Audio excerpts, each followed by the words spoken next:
Se donner du temps, c'est ce qu'ont décidé les députés britanniques.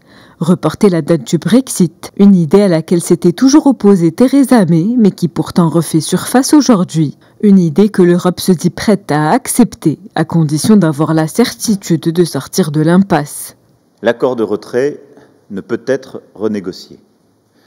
Si les Britanniques ont besoin de davantage de temps, nous pourrons examiner une demande d'extension si elle est justifiée par de nouveaux choix des Britanniques. Mais nous ne pourrons en aucun cas accepter une extension sans une perspective claire sur l'objectif poursuivi. L'accord de divorce conclu avec Bruxelles sera soumis à un nouveau vote d'ici le 12 mars. S'il est de nouveau rejeté, Theresa May fera à nouveau appel à un vote destiné à déterminer si les Britanniques veulent une sortie sans accord. Un nouveau rejet pourrait aboutir à un troisième vote, celui du report de la date du divorce, une éventualité que certains Britanniques trouvent inadmissible. Elle a dit des centaines de fois que nous allions quitter l'Union européenne le 29 mars. Si cela ne se fait pas, il y aura de sérieuses conséquences.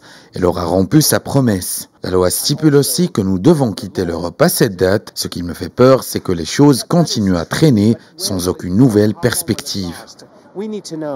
Le nouveau plan de Theresa May a été soutenu par les membres du Parti conservateur qui redoutent une sortie sans accord. Pour le négociateur européen sur le Brexit, il est temps pour les Britanniques de faire face à leurs responsabilités. Oui, je pense qu'on peut sauver cet accord et que les Britanniques l'approuveront, mais c'est maintenant à eux de prendre leurs responsabilités.